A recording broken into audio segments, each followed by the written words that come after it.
some of the works that I have done on what Axis can do to further constrain X-ray counterparts of FRBs. So there can also be a few speculative ideas here, potential new X-ray counterparts, and so on.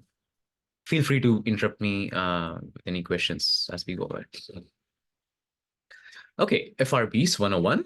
So these are millisecond duration, extragalactic coherent radio pulses, and they're so bright that their brightness temperatures can be as much as 10 to the 36 to 10 to the 37 Kelvin, which requires a coherent emission mechanism.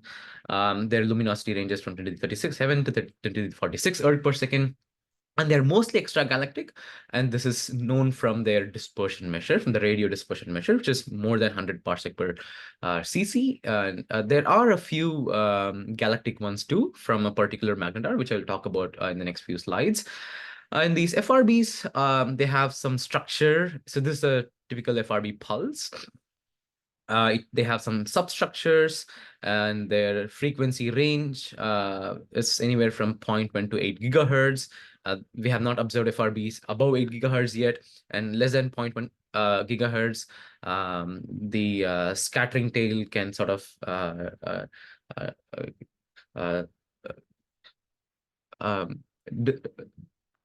it can change the pulse width, and it can change the pulse profile. So it gets much harder to detect such FRBs. The rates of FRBs are about 10 to the 4 per sky per day, about 1 Jansky millisecond. And chime is one of the biggest instruments that has discovered thousands of FRBs, like 5,000 so far. And in 2018, they found this FRB 180916, which was later found to be periodic. So some FRBs are repeaters and some are non-repeaters. Within the repeaters, there are these FRBs that exhibit phases of activity when they emit lots of FRBs, and then they turn off for a while, and then the engine turns on, they emit a bunch of FRBs again, and then they turn off. So yeah, lots of interesting features and diverse set of properties. For example, if you look at the polarization properties, we have seen all possibilities, anywhere from 0 to 100% linear polarization, and some with and without circular polarization, up to actually right now up to 75% degree circular polarization from the same source that exhibited 100% linearly polarized bursts. So it's all over the place. So what's the emission mechanism for these FRBs? We don't know yet. And currently, there are two broad classes of emission mechanisms. One is the magnetospheric emission mechanism, which says that the FRB is emitted from very close to the compact object, say magnetar, within the magnetosphere, through, for example, curvature radiation, and so on. The other class of models are the faraway models, where the emission comes from AU scales, for example, away from the compact object. So if this is a neutron star, then magnetized neutron star like a magnetar, it releases some sort of a flare which propagates outward and causes reconnection, or causes it erects magnetized shocks at larger distances, and then if an FRB is produced. These are the two broad class of models. And for this talk, I will, because I've worked on one of these, I'll focus on that and discuss what the X-ray predictions are from these models. So like I said, FRB 200428 was observed from a magnetar, and it is the only galactic source of FRB. And we know that magnetars can produce FRBs, but lately we have seen some evidence from the chime data that there are multiple classes of FRBs clearly that can be clearly distinguished based on the pulse structure and host properties and so on. For example, the non-repeaters and repeaters have clearly different pulse morphology. The non-repeaters are shorter in duration, repeaters are longer in duration. So it could suggest more than just a single magnetar-based engine. And if you look at the FRB hosts, the FRB 180916 was observed at a distance of about 250 parsec away from the nearest star formation region. Most of the magnetar-based models of FRBs invoke a young active magnetar, tens of years old, and taking typical kick speeds, natal kick speeds of magnetars, a magnetar would not remain young if it had to travel 250 parsec away from its birth site of a nearest star formation region. It will be old. Likewise, another FRB was observed in a globular cluster, again indicative of older stellar population. For example, like accreting X-ray sources. So this motivated us towards constructing a potential engine for an FRB based on accreting source.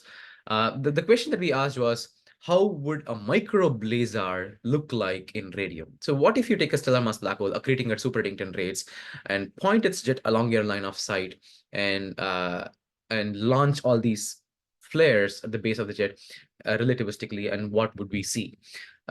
It appears that under certain conditions, you could see that these flares that are launched along the jet, when they are relativistically beamed, it could resemble like FRBs from the shocks and the reconnection that happens in the striped jets. The plasmoids are formed, they merge, produces fast magnetosonic waves, and it could resemble an FRB. So what are the I'll first talk about some of the theoretical predictions of X-ray counterparts, and then we'll get onto the observational constraints that we have already. The shock models, they predict an incoherent synchrotron radiation from the thermal electrons that are heated at the shock in radiative regime. So you have a central engine, which can be magnetar or XRB jets. It produces some collisions, shocks are produced, and the heated electrons can produce incoherent synchrotron emission, whereas the coherently gyrating electrons can produce synchrotron maser emission. The peak frequency of this X-ray afterglow is set by the characteristic synchrotron frequency, which goes as this. And the X-ray spectrum is fast cooling. Note that the peak energy goes as t to the minus 3 half. It actually goes as t to the minus 3 half during the relativistic phase of the ejecta's outflow, and it goes as t to the minus 3 during the later non-relativistic phase. So this is the prompt. This is pretty much the prompt X-ray emission, and in a few, or in a couple of seconds, this will come down to 1 keV or the access band, because of the fast cooling emission, synchrotron emission. Other than that, so this scaling was also corroborated by the Galactic FRB. So here in the top right panel, I show the energy of the flare that is required to generate certain FRBs, and the peak energy that you would expect in X-rays or gamma rays from those FRB engines. SGR 1935 is the Galactic counterpart, and it did produce a contemporaneous X-ray flash. I'll talk about it in the next few slides. And we have measured what the energy of the flare is and what the energy and what the peak energy of the X-ray counterpart is. And these points are the cosmological or the extragalactic typical FRBs, which are much more brighter, and so you need even much more energetic flares to produce those FRBs. And they would produce an incoherent synchrotron X-ray or gamma ray, or here in these cases, gamma ray emissions in MEV GeV band, and it will trickle down to 1 keV very nicely after a few seconds or close to a minute. So if you want to follow up certain cosmological FRBs, then this time scale would determine the required slew rate and the TO response times for building instruments. Um, what can we constrain? We can constrain the energy of the flare, which here is proxied by the X-ray fluence. From we know that the X-ray fluence is about at least 10 to the 5 times the radio fluence from the measurements of galactic FRB. And this efficiency can tell a lot about the emission mechanism. Uh, as of now, the efficiency of 10 to the 5 or 10 to the minus 5 for radio here is well explained by both the magnetospheric as well as the faraway models, and we are not in a position to sufficiently tell one model works better than the other, especially from this source. This 10 to the minus 5 comes from intrinsic synchrotron measuring efficiency of 10 to the minus 3 and induced content scattering, which again suppresses the low frequency portion of the SED by 10 to the minus 2. So having better constraint of this ratio with extragalactic sources would go a long way towards constraining the emission microphysics. For example, the composition of the plasma that is emitting the FRB can also play a big role in determining this efficiency. If the upstream medium is paired plasma instead of baryon-loaded plasma, then this afterglow peak will peak in instead of X-ray in UV and very soft X-rays. And this is because of the change in the mass ratio of 2000. So again, having an access-like instrument, which is very good with soft X-ray band, can constrain this ratio and also comment on the composition of the plasma that is producing the FRB. The other parameters that can be constrained are the upstream density, magnetization, blast wave Lorentz factor, etc., which go into the determination of the X-ray counterparts properties. Other than these, there can also be some persistent counterparts to FRBs. As of now, 3 sources of FRBs have been seen contemporaneous with optically thin radio synchrotron sources, compact radio synchrotron sources with a luminosity of about 10 to the 39 erg per second. This is extremely bright, much more luminous than supernova remnant local star formation activity. And these sources also show a large rotation measure. For example, you should look at the star, these 2 dots of 1,000 and larger. And this requires the persistent nebula that is producing the radio synchrotron emission through which the FRB propagates to be baryon rich, because electron-positron pairs would just cancel out the rotation measure and you would see 0 rotation measure. So these are persistent radio counterparts, but can you also expect a persistent X-ray counterpart from FRBs? That we have not seen yet. And I will talk about potential candidates for that soon. So based on the previous motivation for how X-ray accreting engines could potentially power a fraction of FRB sources, we constructed a model for the nebula surrounding these FRB emitting micro blazars. So you place these Hyper-Eddington accreting sources here, and the fast and the slow winds that are emitted along the equatorial and polar directions inflate these nebula, and that's what we call the hypernebula, which we think occurs prior to common envelope-like events when dynamically unstable mass transfer occurs onto a compact object, 10 to the 3 to 10 to the 5, 10 to the 7 Eddington, and so on.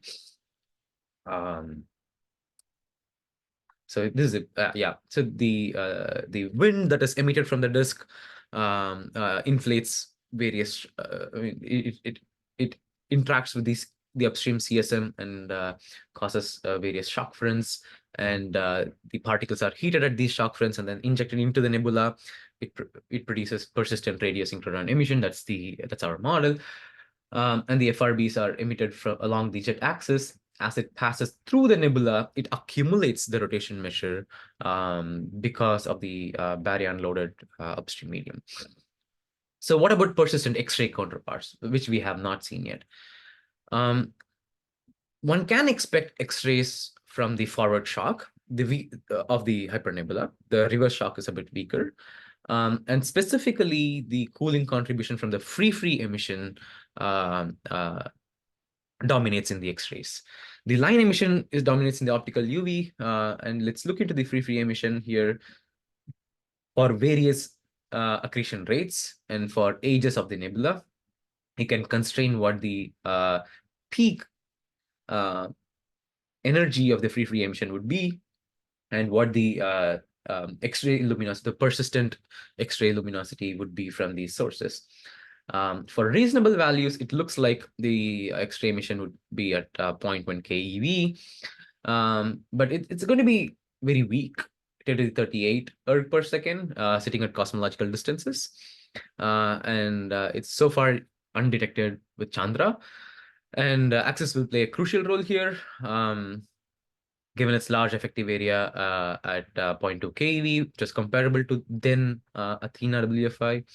And this can be detected with a few hundred kilosecond if it's relatively close, and so on. Other than the free emission coming from the large scale parsec scale shocks, you can also expect X-ray emission coming from the accreting funnel. Because these are hyperdington accreting sources, their photosphere is large, and so their thermal peak would be at about a few tenths of keV. And unlike typical X-ray binaries, where the thermal emission from the disk peaks at about 1 keV or 0.5 keV. And the bolometric luminosity that you would expect from these accreting funnels is about few times 10 to the 40 per second, which is 100,000 times Eddington. So potentially these sources could also be sources of hyperluminous, super soft X-ray sources, and which we don't know much about. And again, access would be a great instrument to explore these hyperluminous, super soft X-ray sources in the future, unlike any other instrument. So what are the observational constraints that we have on X-ray counterparts? The Galactic FRB from SGR 1935 was a remarkable event where we saw two very shortly separated radio pulses, millisecond duration radio pulses, contemporaneous with X-ray counterparts. And the radio burst, the X-ray burst were peaking at an energy of about 80 keV. The observed flux was about 10 to the minus 7 erg per second per centimeter square. If we put the source at about 100 megaparsec or so, which is the typical distance for an FRB, 100 to a few hundred megaparsec, the flux would be about 10 to the minus 15 or even smaller. So current X-ray telescopes would struggle to capture the millisecond duration flare. This X-ray burst was not really exceptional in terms of duration or fluence. The only thing that makes it different is its spectrum. It's a bit hard. The peak energy was it's a bit hard compared to the other short gamma ray or the other X-ray bursts that are seen from this magnetar. The peak energy of 80 keV and power law index of about 1.56 or so. Another very interesting sighting from the source happened a couple of years ago, which was reported recently. A double glitch was seen from the same source. This is when the spin period of the magnetar changes. Here, I show the phase. This is the frequency nu dot, and the bursts, the X-ray bursts that you see from this magnetar per minute, and the persistent X-ray count rate. And this is the largest delta nu over delta nu dot change in the spin frequency ever seen from a neutron star. And most interestingly, an FRB was seen in the middle of this glitch episode. And this was accompanied by an increase in the persistent X-ray emission and also the X-ray burst rate. Unfortunately, this glitch was not observed in 2020 when the Galactic FRB emitted Galactic magnetar emitted an FRB. So this poses a question whether glitches are necessary to produce FRBs, and if the extragalactic magnetars that are producing FRBs also undergo these glitch episodes. And we need much more deeper X-ray observations to observe any glitch associated with extragalactic magnetars from their bursts. So far, we have not yet seen them because they're far. So what other observational constraints do we have on FRBs? So far, I've talked about the galactic source. Cosmological FRBs also provide some constraints. So these are 3 sources situated at 1 gigaparsec, 150 megaparsec, and the closest one at 3.6 megaparsec. These are their typical radioluminosities in Earth per second. And the expected flare luminosity in X-ray would be 10 to the 45, 43, and 42 Earth per second, just 10 to the 5 times this. Remember the efficiency that I talked about earlier. What are the limits that we have? Because they're extremely far away, we don't have much better constraints. The upper limits are less than 10 to the 47 Earth per second, which is still consistent with all the models, and it is unable, these constraints are unable to tell one model apart from the other. So what these constraints just tell us is that it rules out giant flares from magnetars, for example, as seen from SGR 1806-20 in 2004 as source of FRBs. Other than that, this says nothing. So we need better constraints of extragalactic X-ray counterparts from FRBs to tell models apart. So what are the prospects with access? So first, let's talk about serendipitous detections. The FRB rate is about, like I said before, 10 to the 4 per sky per day above certain fluence threshold. And optimistically, if you take consider an access field of view of 0.2 degrees square, the number of FRBs that will fall in access's radar will be 1 in 20 days, or 200 years in a 12-year extended lifetime. Ground-based instruments will record about 2% of all these FRBs, that is 200 per day in radio, by joint efforts by these and DSA 2000 that Ting Ting talked about in her talk, which will be a big workhorse of FRB detection in the 2030s. And the number of radio detected FRBs falling within the access field of view will be about 0.4 a year, or maybe a couple in a year, or in a few years. So serendipitous detections of FRBs may not be access forte. However, targeted follow-up of certain FRBs could be should be the strategy with access. Specifically, deeper follow-up of E Rosita detected FRB sources. With access, one can observe the periodic repeaters, because we know that we know at what cadence that they will be repeating during their active phase, and could be good sources of TO proposals. When the source becomes active, we can immediately get to those source. And here's an example for how FRB 12102 will be seen by access. In order to observe the transient incoherent synchrotron spectrum, the afterglow that I talked about, you just need 1 kilosecond of exposure with access to get to 10 to the 47 Earth per second at 1 gigaparsec. That's it. In order to observe the persistent X-ray source from the accreting funnel, remember the super soft X-ray sources that I talked about. You just need about 10 kiloseconds with access, and the free emission, the persistent X-ray counterpart, would require about that's not potentially detectable by access.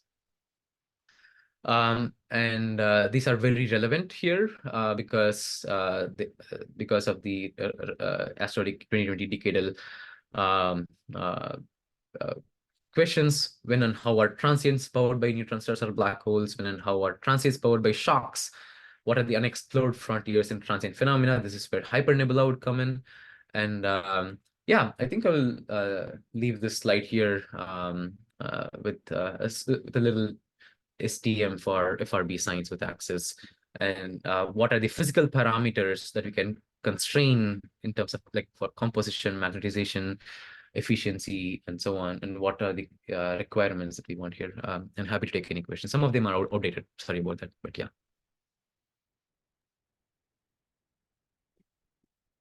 Great. That was really nice talk. So do we have any questions?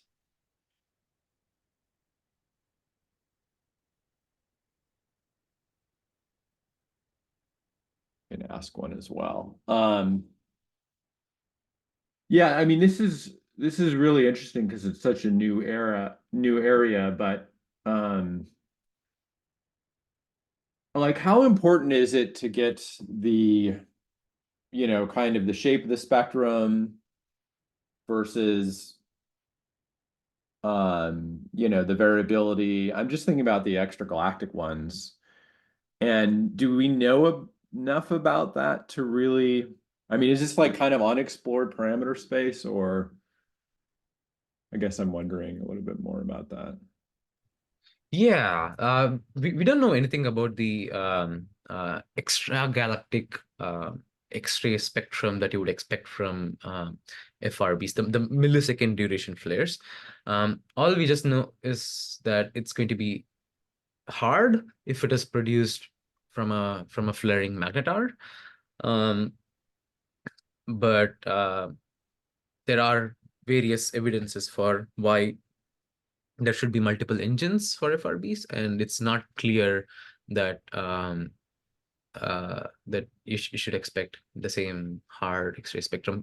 For example, if plasmoids merge and they produce these FRBs, their X-ray spectrum is going to be different compared to a synchrotron maser-based model, compared to a um, coherent curvature radiation.